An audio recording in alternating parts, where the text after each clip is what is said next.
Sports Counterpoints podcast. Welcome back, everybody. I'm on location out here with Ryan this time. Got Coop over there. What's happening? What's going on? I miss being with you guys this past weekend, man. It was fun. Yeah, it was fun, man. Had March Madness was great. Great first weekend. Thanks everybody for tuning in. Of course, give us a like on YouTube, subscribe. I hate saying this, but you kind of got to do it. It's part of the game. So y'all know what it is. But yeah, so man, started out March Madness 2022. Good to have fans in the stands. Good to be with you guys. What y'all thinking about those first couple rounds?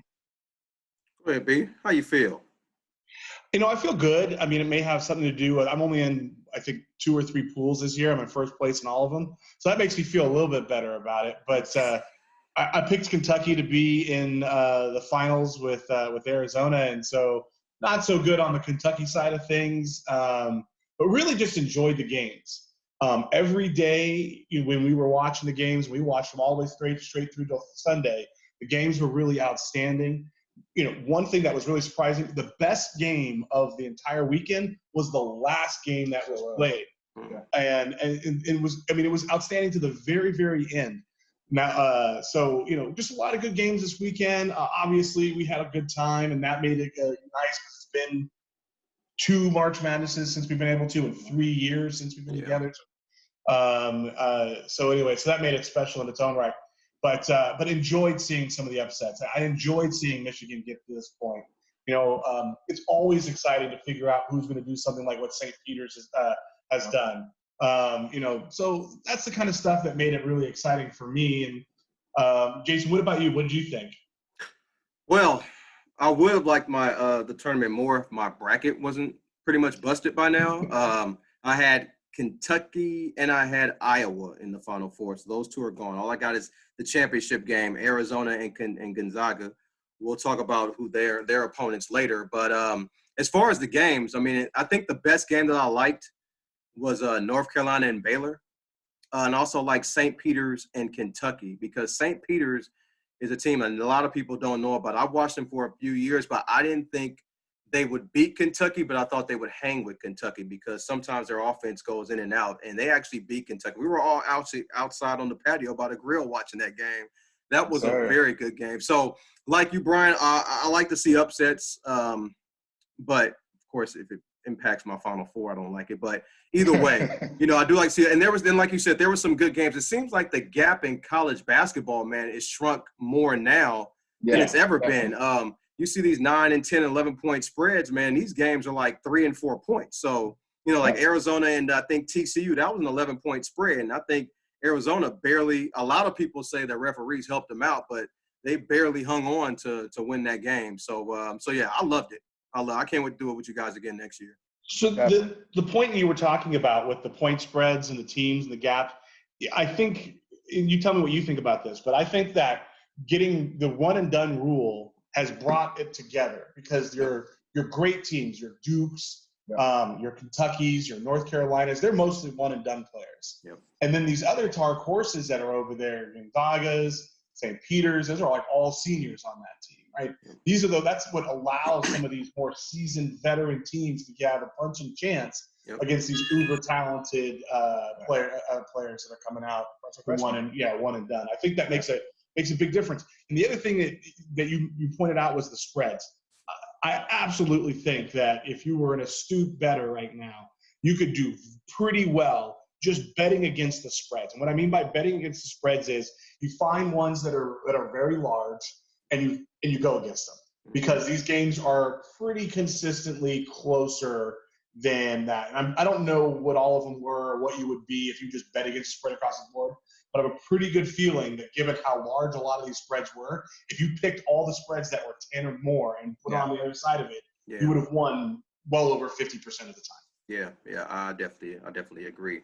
I don't know if you looked at the spreads for these games, but none of them are 10. They're a lot lower. So we'll definitely take a look. We got good matchups going forward too. I thought it was a really good tournament. There was a lot of good games. It was exciting games. I mean, it always is, right? But to your point, Coop, like the gap in competitive nature of each team is way less. These guys was hanging. So there's some good players, man. I can't even. And you haven't even mentioned the fact that your boys from the U made it a hell of a lot further and they're kind of in the upset bracket. I mean, you have a 10 seed that shouldn't be there versus an 11 seed that damn sure shouldn't be there. And so, gives them a chance. I mean, Yeah.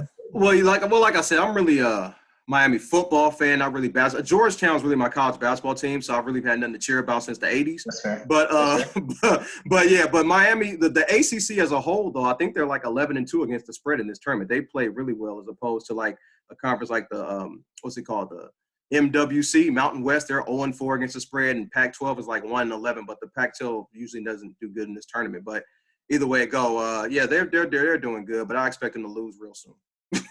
Real soon. Yeah, I think the Pac-12 has done all right from a win game perspective, but yeah, not against the spread. Right. Yep. GB, any final thoughts before I go to next games? No, I mean, like you said it all, man. I loved watching it. It was great being here to watch the games with y'all. And like Brian said, that last game that Arizona TCU was outstanding. That was the game, for sure. Real talk. I do not buy the ref hype.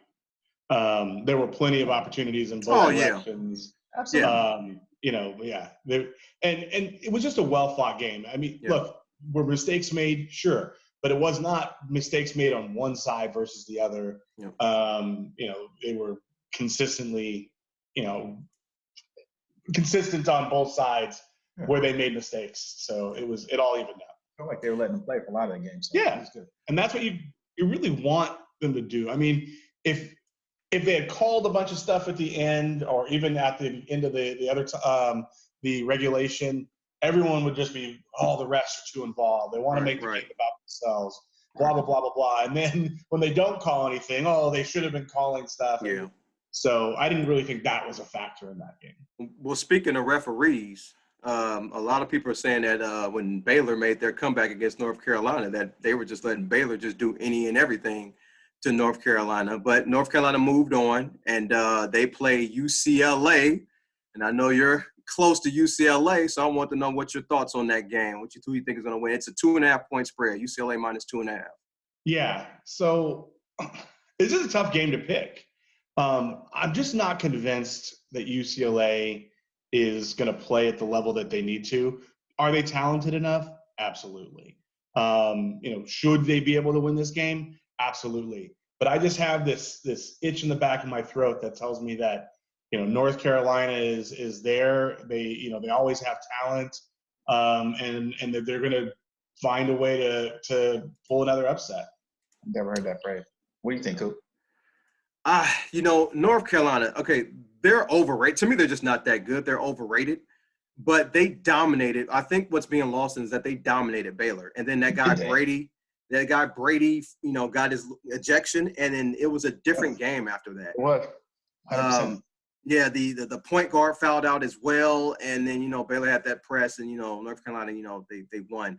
But I'm with Brian on this. I'm taking North Carolina to win outright without the 2.5. UCLA is a very public team. People like to bet on them, and they made the Final Four last year, so that makes them attractive. But they got a couple of injuries to their two top leading scorers, and they're both not going to be 100%. And I think one name is Juzang, other one name is Hawkins. Yeah, Guzang and Hawkins. And so they're not going to be 100%. The Pac-12, like we already talked about against the spread, they're 1-11 so far in this tournament against the spread. The ACC is 8-2. I'm sorry, not 11-2. And also, I think what's not being said is that this is going to be a pro North Carolina venue. This game is in Philadelphia, Pennsylvania. So I think North Carolina wins this game by about 5, at least by 5 or 6 points. So I'm with you, Brian, on this one. The next game I want to talk about is Texas Tech -1 against Duke. How do you feel about this game? So when y'all say -1, like for anybody who's not into betting, and if you're not, don't understand, look up Peerless One Sports. But for anyone who's not into betting, like what is it when you say they're -1? What does that mean? So Texas Tech -1 means if you bet on Texas Tech, they have to win by 2 points for you to win. The last game was UCLA -2.5, which means if you bet UCLA, in order to win money, UCLA would have to win by 3 or more points. So whoever's minus, go ahead. Well, no, I thought you were done. But the interesting part of this, and I know this is why you picked it, Duke's a 2 seed. And many thought that they are the best team in the country. They got 4 people that are going to be in the lottery, and they are an underdog in this game. Texas Tech is now favored. They're a 3 seed. They're favored to beat them by 1 point. Now, that's very close, but it still says a whole lot that basically Vegas has said there's something up here where we're moving away from, I think they were the 4th overall betting favorite to win the entire tournament before the tournament started. And now they're a 1 point dog to a 3 seed. So, that's really interesting to me. I don't know what Vegas knows. I just know what I know. And what I know is there's a lot of talent on that team. And they're hungry, and you can tell that they're out there trying to play for Coach K's last season. Now, they haven't had much success in doing those things. They lost the last home game in North Carolina before they lost the ACC championship. I still think they're going to pull this game out. But I just think they have a slight advantage because they have, well, one, they're clearly more talented. But two, I think that there's a little bit of emotion that's going into, we got to get Coach K to the Final Four. So for this one, this is tough, but I'm going with Texas Tech on this one, and here's why. I didn't know that Coach K has never won an NCAA tournament game on the West Coast. He's 0-5, losing by an average of 8 points per game, and this game is in San Francisco. Also, Texas Tech has held 17 of their 24 opponents this season to their lowest point total in the paint, 17 out of 24, which means Duke is going to have to shoot over them to win, and I'm not so sure they can do it. Duke's offense this year has been a little bit clunky in some games. It's just it doesn't flow like a usual Duke offense, and I just think Texas Tech is going to slow them down, which is why I think the total is as low as what it is, and I think that Texas Tech is going to win. Wouldn't surprise me if Duke won, but I'm gonna go with history here. 0-5. I'm gonna say it's gonna be 0-6. It's a good nugget about Coach K not being able to win on the West Coast. I mean, he's had a pretty significant, nice long career. Yep. So for him to have not been able to get past a game in the West Coast is significant. Yep. Last game I want to talk to you about. It's intriguing to me. I want to definitely see it. It's one of my teams that's in the final. Actually, it's your team that's going to win it all, and my team in the finals. Arizona -1.5 against Houston. Who do you like? Okay. Well, I like Arizona, obviously, because I picked them to go all the way there. Right. And I like Mithurian. I've probably looked the same thing that you may have seen or not, the ESPN prediction, which is weird because you have they're a 1 point favorite, but ESPN runs all the scenarios, and they have a whole, if you're part of their end thing, you get a whole betting thing that tells you and runs all the different scenarios. They had Houston winning the 60.9% of the time. They only had Arizona winning at 39.1% of the time.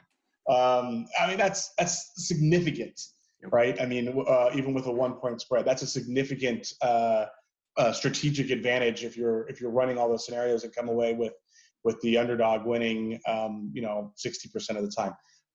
I still just think Arizona has so many players that can turn it on and dominate. And then they have two players there's a Coloco and then Mithurian that could straight win ball games. And neither of those two are supposed to be the best ball player on that club. The best ball player in the club is actually supposed to be hurt right now. I always pick the team with the best guard. I think that's Mithurian. I'm going to take Arizona to continue doing what they do. But I imagine you're going to give some pretty good information as to why you think Houston can pull it off. It wouldn't surprise me if there was an upset. Yeah, I'm with you on that. It wouldn't surprise. This game actually, I wouldn't be surprised if my third Final Four team goes down this game, man. They both played a similar strength of schedule, and Houston's defense was ranked higher. TCU, the game who they played last game, was number 1 in offensive rebounding, and they had trouble. Houston's ranked number 3 in offensive rebounding, so I think that's going to give Arizona fits again. Arizona, they travel well, but this game is in Texas in the Alamo Dome. So I think that's a slight advantage for Houston as well. Also, Arizona is kind of turnover prone, and Houston creates turnovers. I think if a person is betting this game and likes Arizona, they should take the over because Arizona wants to run. And if you like Houston, you might want to take the under because Houston wants to slow Arizona down. all 5 of Houston's starters have Final Four experience from last season. So I want Arizona to win. Wouldn't surprise me if Houston did.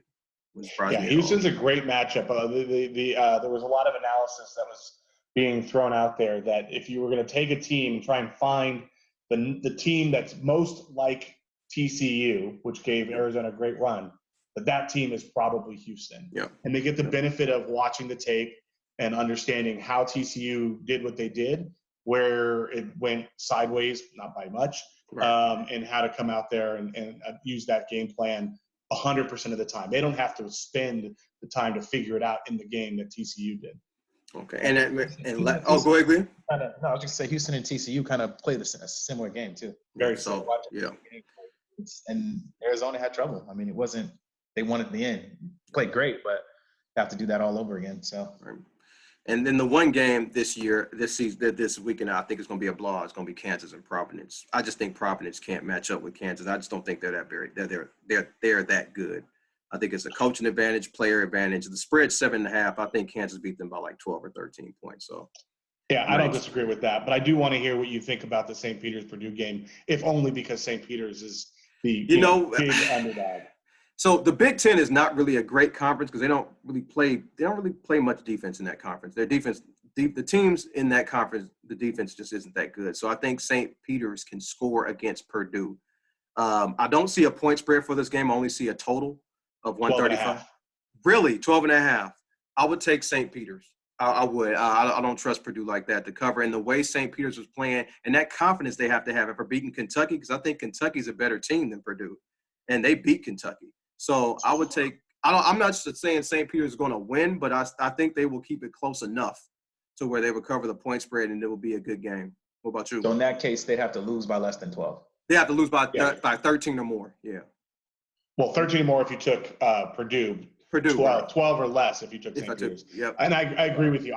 The nice thing about when you get these big, large spreads, as Jason would probably tell you, is that it creates a wonderful middle where you can take Purdue on the money line and St. Peter's on the spread and maybe even parlay them together and have a very, very large, nice size, comfortable window in the middle there where you can win 2 bets with 1 result.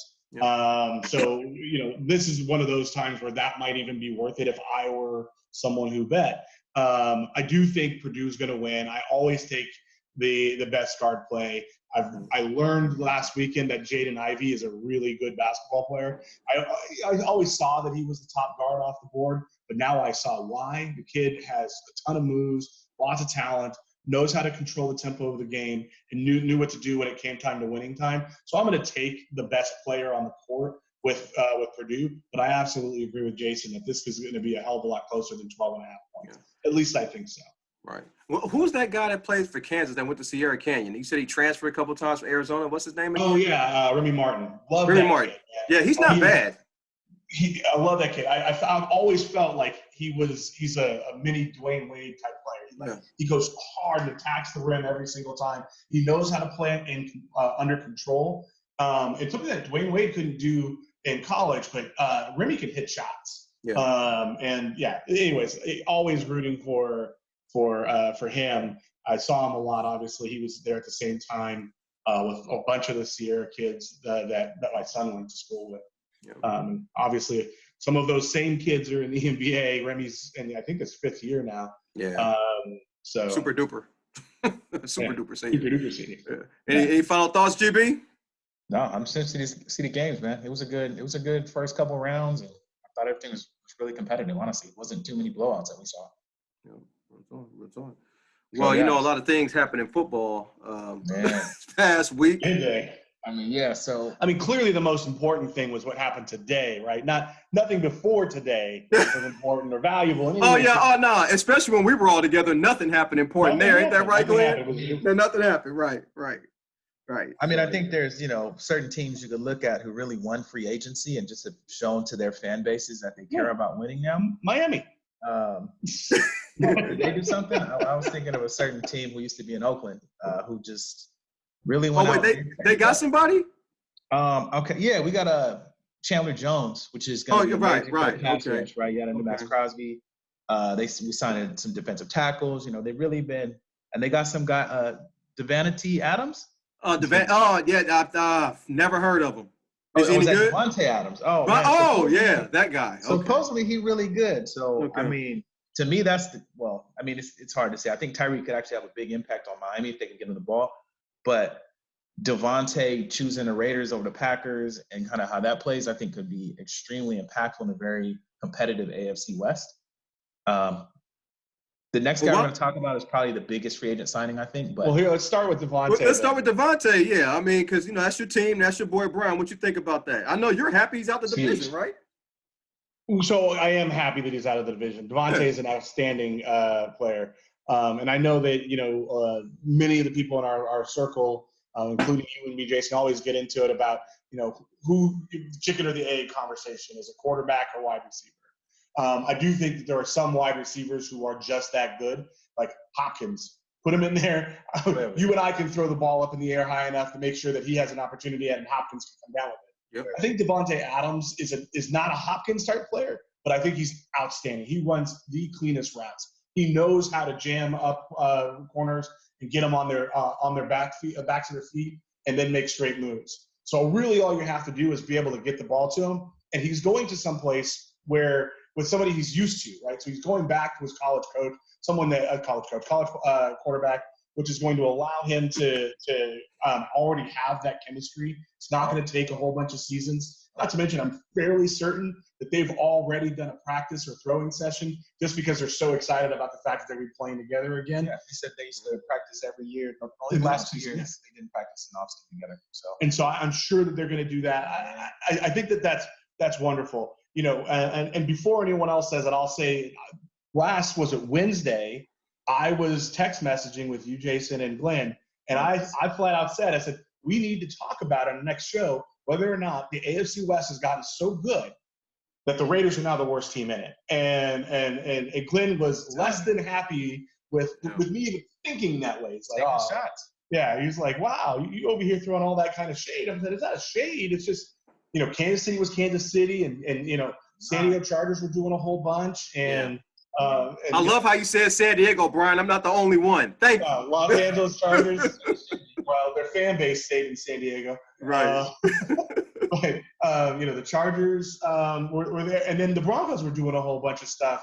And so the question was there. Now, that whole ball game has changed in the last little while. But that was a real question. And then in the course of a couple of days, now we're wondering, with Kansas City, I think, falling down significantly today, the Raiders continuing to put the pressure on, Denver putting the pressure on, could you possibly see a complete reseed of the AFC West where it's Raiders and Denver towards the top of it, Kansas City probably in the middle, and the Chargers in the mix too? I mean, the Chargers are not bad. They really worked hard. But anyways, Devontae Adams, great signing. I think Devontae Adams is that good. He deserved to be the highest paid wide receiver for at least 2 days, and I think he got it for 5. So, good kudos on him. What about you, Jason? Well, to everyone out there, we won't make our AFC West predictions until right before the season starts. So we got to go through some more stuff. But I think the Raiders needed a signing like this for momentum and juice. The Raiders are in Vegas. If you're in Vegas, you got to be interesting. If you're not great, at least be interesting. And the the Raiders are a good team right now, and they're interesting. They got Devontae Adams. And plus they just came off that playoff run. So you want to try to keep that momentum and get some juice. So that's a really good signing for Devontae. And from what you hear from him and maybe family members or anybody who might know Devontae, he wanted to come to the Raiders for a minute. So he's going to be very motivated to do his thing because he has a fan base in Oakland and a lot of players, a lot of people, family members and stuff didn't get a chance to see him in Green Bay. They can see him in Vegas. Devontae's a very good possession receiver, and like you said, Brian, he runs very good routes, and there's familiarity there with Derek Carr. On the flip side, Green Bay doesn't have a number 1 or a number 2 receiver on that team. But thankfully, in the draft, for great teams like Green Bay and KC, there's wide receivers in the draft, but these guys are going to be rookies, and I don't know if veteran quarterbacks are going to be ready to trust rookies. So I think this significantly hurts. It's called Justin Jefferson and Jamar Chase. I don't think it's that talent up in there, but I thought those guys were that talented. Well, Jamar Chase, yeah, it was Justin Jefferson was a surprise, but Jamar Chase, people we knew about him. He was good. Justin Jefferson, he's doing his thing. Yeah, you did. I loved it, man. And that's not even like you're sending FC West. Khalil Mack and J.C. Jackson also go to the Chargers defense. Right. So teams are shuffling, man. And you're gonna need Stephon Gilmore. You're gonna need him.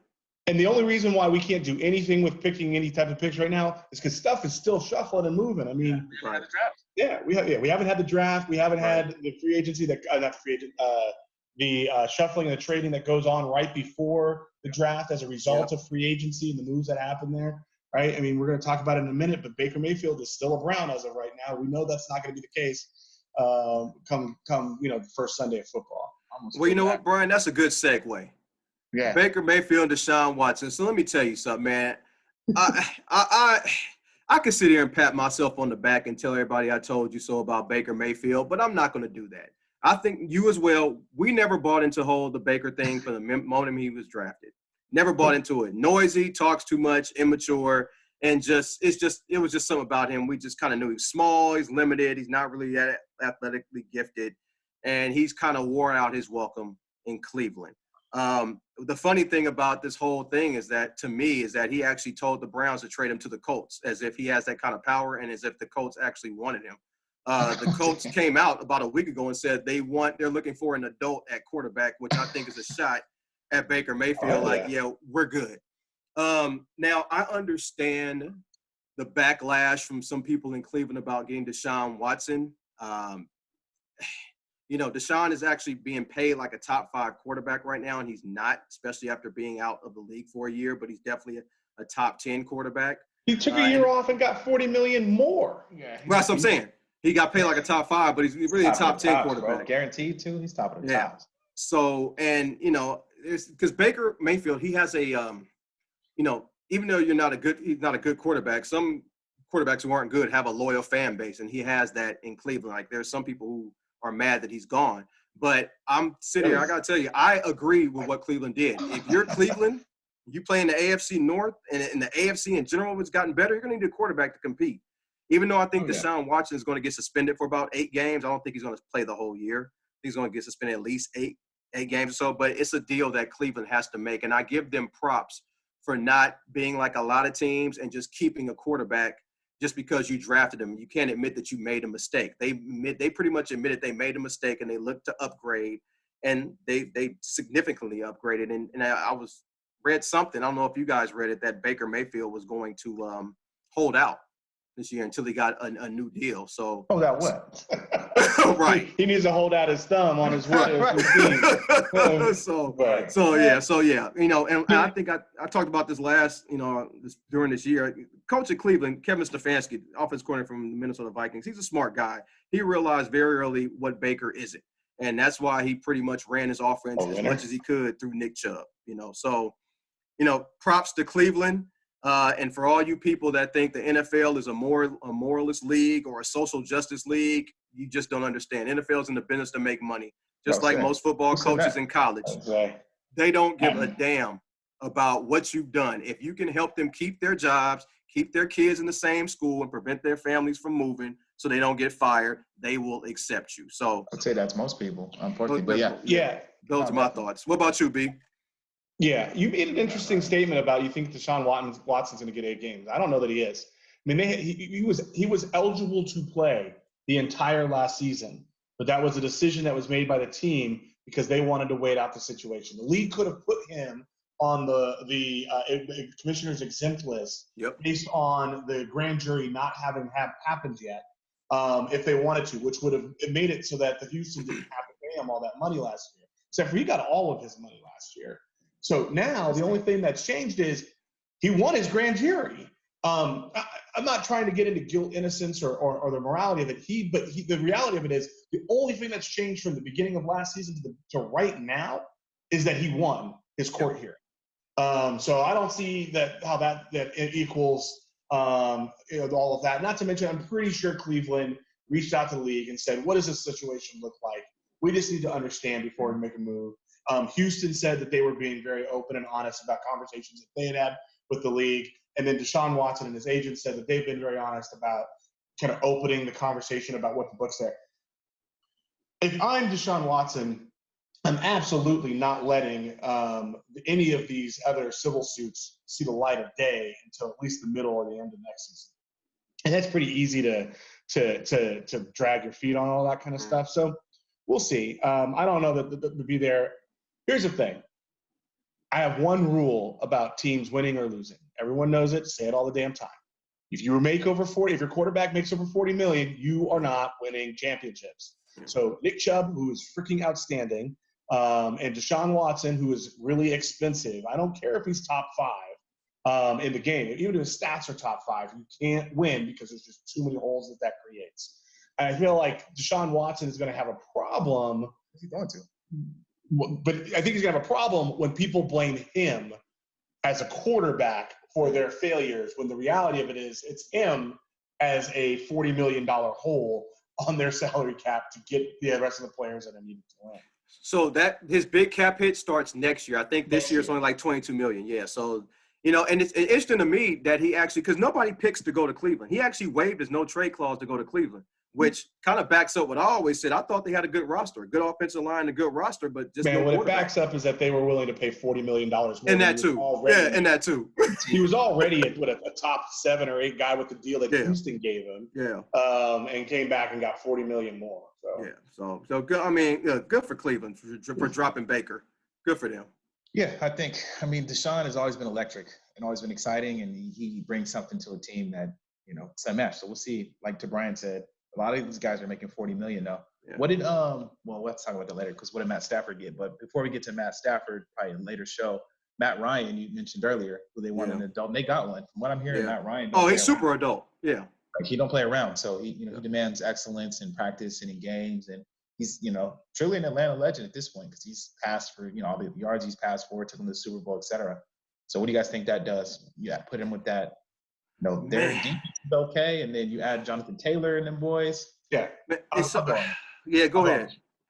I think they did exactly what they wanted to do. Now, whether that works out or not is left to be seen. But they know that they have a top 5 running back in Jonathan Taylor for the next few years, barring injury. They know that they have a very good defense. And what they needed is a quarterback who could come in there and just not screw it up. And they tried that with Carson Wentz. And when Carson Wentz didn't play horrible, that team was really good. But the minute he fell off and towards the end of the season, the whole thing fell apart. So all they needed to do was find a more reliable version of Carson Wentz. I think they may have accomplished that. Now, I can't predict the future, and Matt Ryan has his ups and downs, and he would be one of the best, top 5. And I always followed him from a fantasy football perspective, so I always know his numbers. He'd have a top 5 season one season, and then a top 15 the next season. If he gets that top 5 season, I think Indy's going to be could be a very good team. So I don't know what the end result of it is, but I know what they were trying to do. I totally understand that move. I think they accomplished something that they were trying to accomplish. Whether it works out for them or not is left to be seen. The biggest problem that they have is called the AFC, because all we're talking about is major free agency moves in the AFC. Like every single one of these ones that we're talking about is in the AFC. And so, Matt Ryan would have been outstanding on that team last year. This year, he might just be good enough to be the third best in a conference or a division or wherever it is. But Jason, what do you think? Yeah, I'm with you. I understand why why Indianapolis, the Colts, did it. I just don't know if it'll work. I mean, it really wouldn't even surprise me if they missed the playoffs, and here's why. Matt Ryan had the lowest yards per attempt last year in the NFL, and he's also a statue. So you can't really run any bootleg or anything like that because, he's sort of stiff. But also, I think the Colts' biggest problem is they don't have a go-to receiver or somebody who can step up on a consistent basis. I think Matt Ryan is going to need that in passing situations. So maybe they can accomplish that with another free agent, or maybe they can accomplish that in the draft. But, it wouldn't surprise me if the Colts made the playoffs, but it also wouldn't surprise me if they didn't make the playoffs. But I definitely understand the move You got a team that's sort of in win now mode, and you need a veteran at quarterback. So I get it. So think about it though, from Atlanta's perspective. Their gunners left, right? So Julio left. He was old and barely was falling Just apart got cut in Tennessee. Yeah, in Tennessee. Yeah, no longer going to be one of the highest paid quarterbacks, wide receivers. But then Ridley did a double disappearing act. In the middle of the season, he took time away, was supposed to be a couple of games, and that ultimately ended up being the whole rest of the season. So they didn't have their deep threat. It's really hard to get yards per attempt when all the guys that you had that you could throw down the field to disappear. And then Ridley did it again with the whole betting thing, and so he's gone next year. I totally understand that stat doesn't look good, but I also think there's some circumstances about what was going on in Atlanta. I mean, the best receiver they had was a tight end, right? He's not designed to go down the field. So, and I don't think that they necessarily have great wide receivers in Indianapolis, but Jonathan he's outstanding. He's that good. As far as the AFC, they may have a benefit because that's probably a division you can win. Yeah, it is. Yeah. Because I don't get the ones, I was gonna say, the ones that are there, he's going to. I mean, the AFC is super strong across the board, but if there's one that had maybe a little bit of weakness, there it is. That's the one Jimmy should have went to, but Jimmy messed himself up by getting that surgery a month later. Messed that up. He blew that. He's out. Yeah.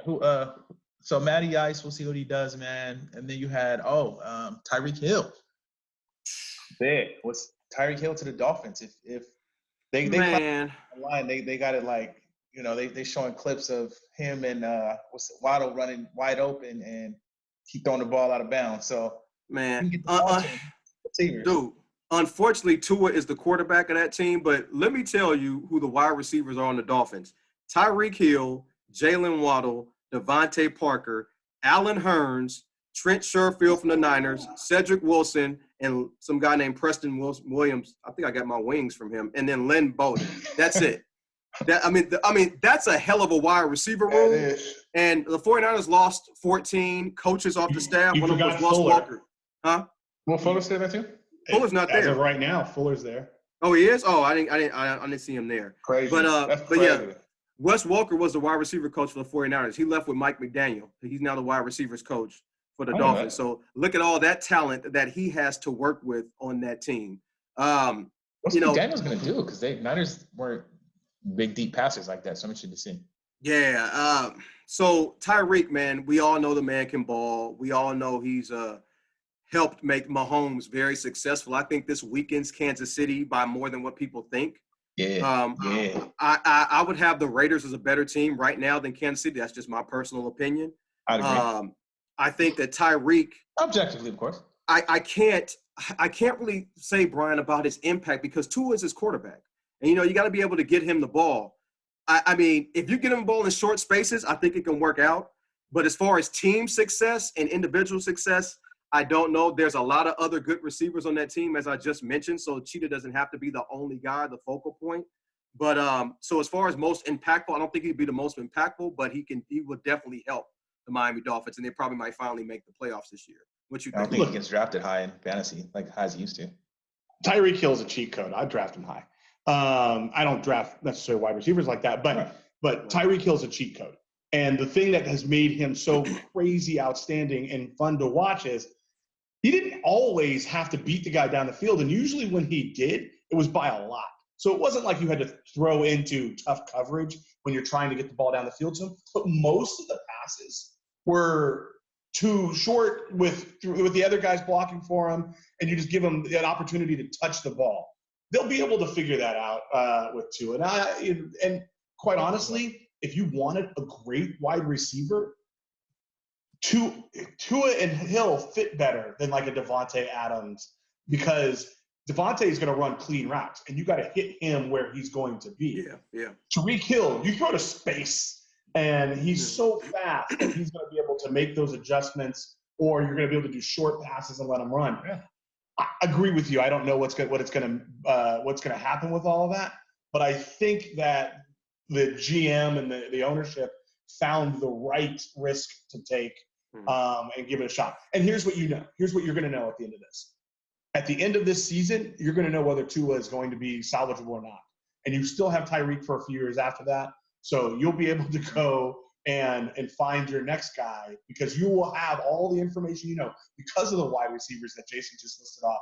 You're going to be able to say, we have given him all the tools, right? He's got to do something with it.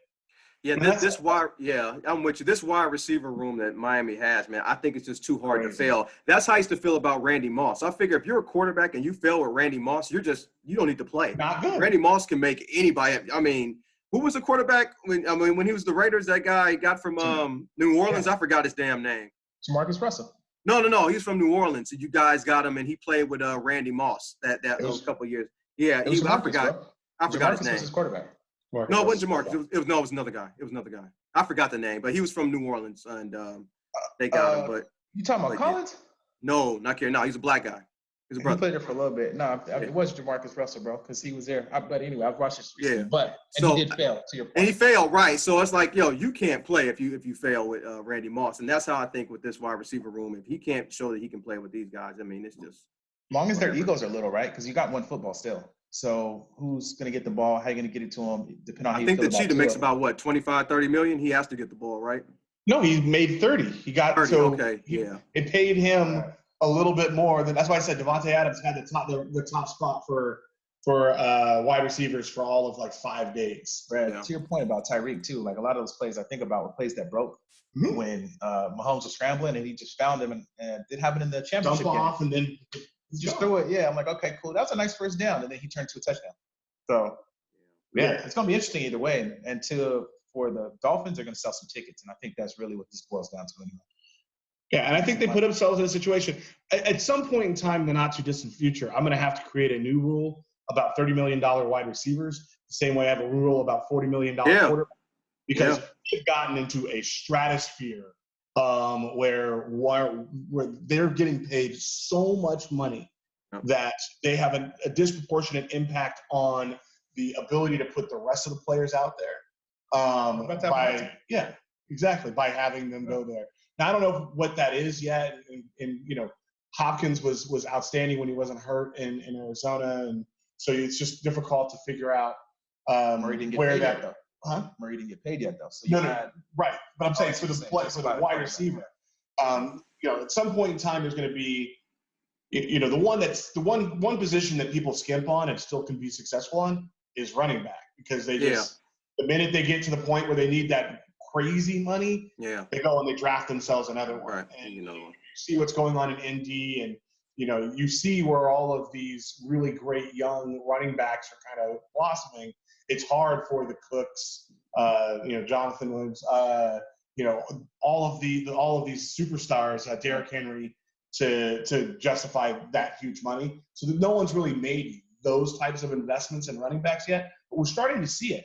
I mean, the highest paid players that are not quarterbacks now, I think 4 of the top 5 are wide receivers, and then the other one is, Joey Bosa, and then there's a lineman, offensive lineman. Yeah, you play pass rushers, you pay the elite pass rushers, and you pay quarterbacks. You kind of got to budget on everything else. Oh, the quarterback, Glenn, I looked him up. His name was Aaron Brooks. That's the guy. Oh, yeah. Aaron Brooks from New Orleans. Yep. He played for the Saints. Yeah, he got traded for the Saints. He never actually played. My first Raider game, he was a quarterback. Yeah, he was quarterback for the Raiders, right? That's when Randy Moss was there. Yeah, he never played. He played for Oregon.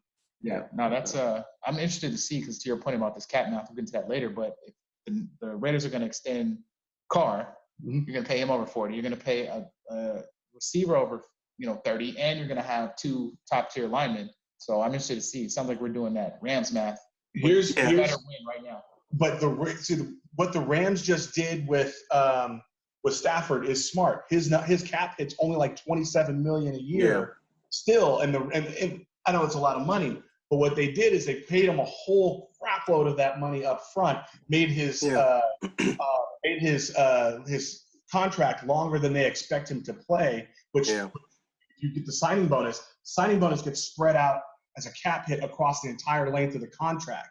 So they gave him a crap ton of money up front, but they can spread it out over 5, 6, 7 years, knowing Stafford isn't going to be playing those later years. And so what they did is they deferred the hit to give themselves 3 or 4 more years with this dynasty. Now they can do stuff like that with some of these other guys, but what they're not. they all want to be able to maximize their next contract. Yeah. So they're doing these $40 million or per year for 3-year deals, right? 4 years, $120 million.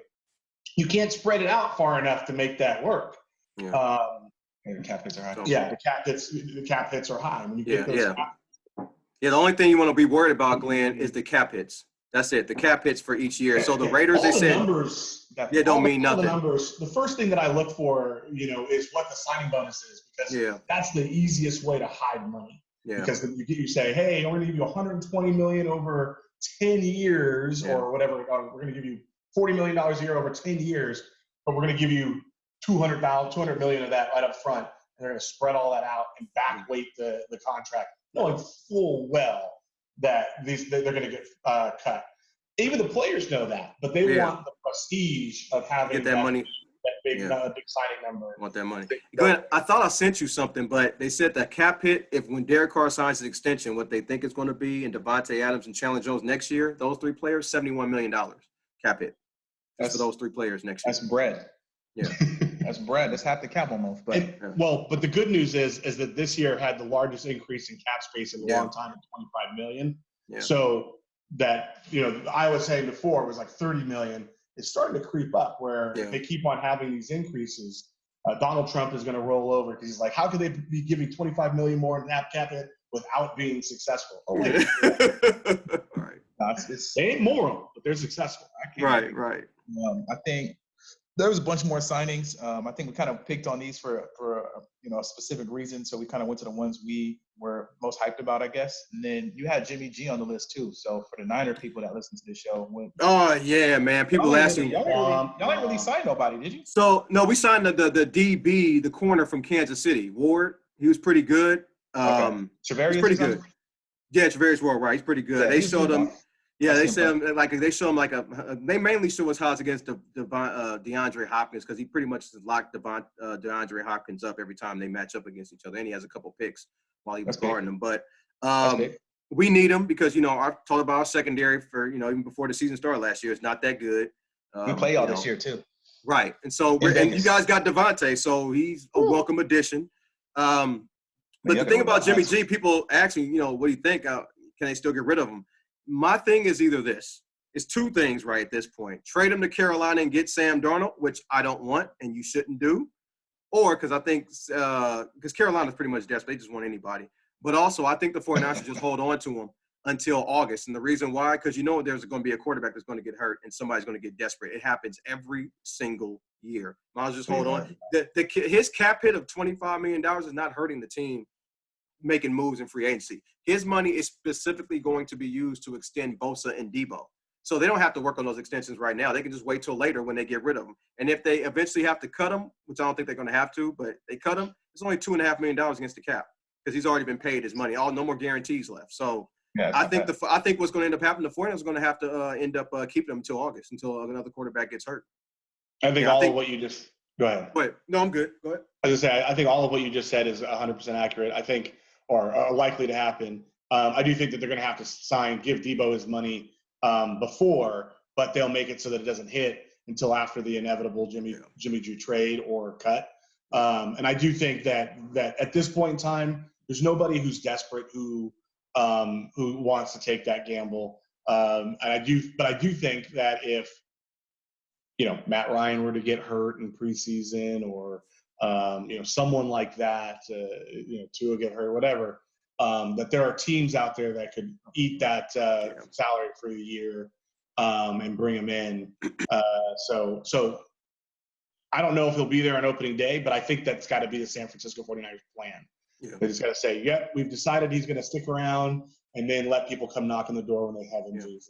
Yeah, because he's definitely not starting. I mean, the team has already shifted towards Trey Lance, and they're already installing stuff for him, and they already said he's taking all the first team reps, mini camp, training camp, whatever. So yeah, Jimmy's not going to be a backup there. It's not going to happen. Word. Okay. I think we're at a pretty good time. So anything? Yeah. I mean, that was kind of all I have for this show. We're going to be back next week. So I don't know. We can kind of leave it because some more craziness is probably going to happen. So we can no doubt get to the minute to win it. So if you guys got something, go ahead. Go ahead, Jason. You go first. Oh man, so I read something today about the Washington Generals, the football team out there in D.C. or Maryland, whatever. How their flagship radio station dropped them. They don't. They're not. They're no longer going to be the flagship radio station for the Admirals. Dan Snyder, the owner, used to own them. They don't own them no more. And they said the reason why they dropped them. I'm reading here. It says they want to be able to provide honest and objective information, analysis, and commentary about the team. And I love that. That's what's missing right now. You have a lot of homer stations. A lot of people just want to hear confirmation bias that what they believe and how they feel about their team is correct. They never want to hear a different perspective. That's one of the reasons why I like the TNT show with Kenny and Charles. They understand that you can like a player, but also be critical as well. And that's what I try to be. And I know, Brian, you try to be that as well, and Glenn as well. So thankfully, we have a radio station that just wants to be honest and provide good content for people who listen to them instead of just being a cheerleader homer type of person, type of a company. So congratulations to them. That's all I want to say. Respect. I'm going to say two quick things. One, I literally just checked just to make sure nothing had changed, but the war crimes in Ukraine are still going on. Congratulations. I'm thankful that the United States decided to actually call them war crimes and put that out there and say that that Russia has clearly committed war crimes. They have. The carnage is just unthinkable. My heart goes out to the people who are living in Ukraine, people who have family in Ukraine, people who are Ukrainian citizens, all of them. This is an awful situation that does not look like it's going to go away or get better anytime soon. There's occasional peace talks, but really it's clear that Putin does that lip service. And right now it looks like those of us who are hoping for change are waiting for Russia to fail financially. And that's supposed to happen in the next week when they start defaulting on debt, and they've gone to China and asked for all that. But anyways, it's just a horrible situation to have to follow.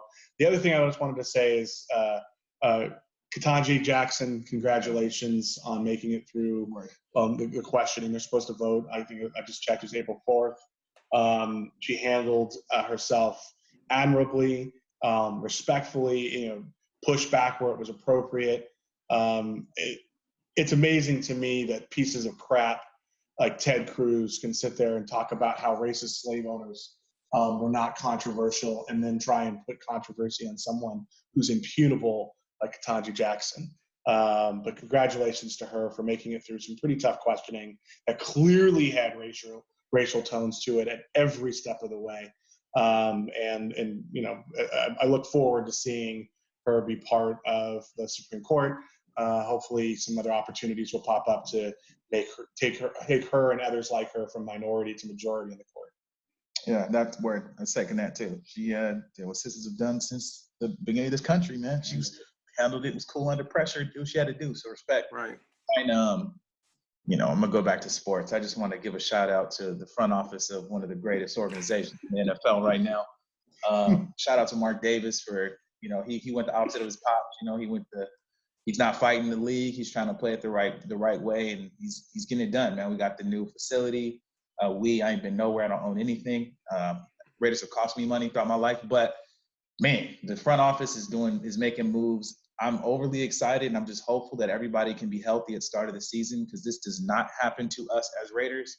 Y'all know how many you've been sitting with me every year watching the Raiders draft the wrong guy, fail, just doing silly stuff, and we actually are putting a roster together that's competitive after a playoff season.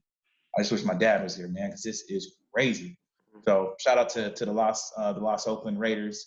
Man, love you guys. Thanks again for letting me do this show.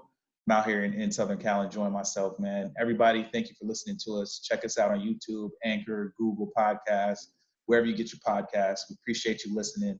Coop, Brian, man, another good show. Always a pleasure. Oh, I got to say people one thing. People going to ask me, what the hell is this? It's a piece for the Philadelphia Flyers hockey team, okay? NHL, and I do watch the hockey, but only the Flyers. I want to let y'all know that. All right. Peace. Thanks, everybody.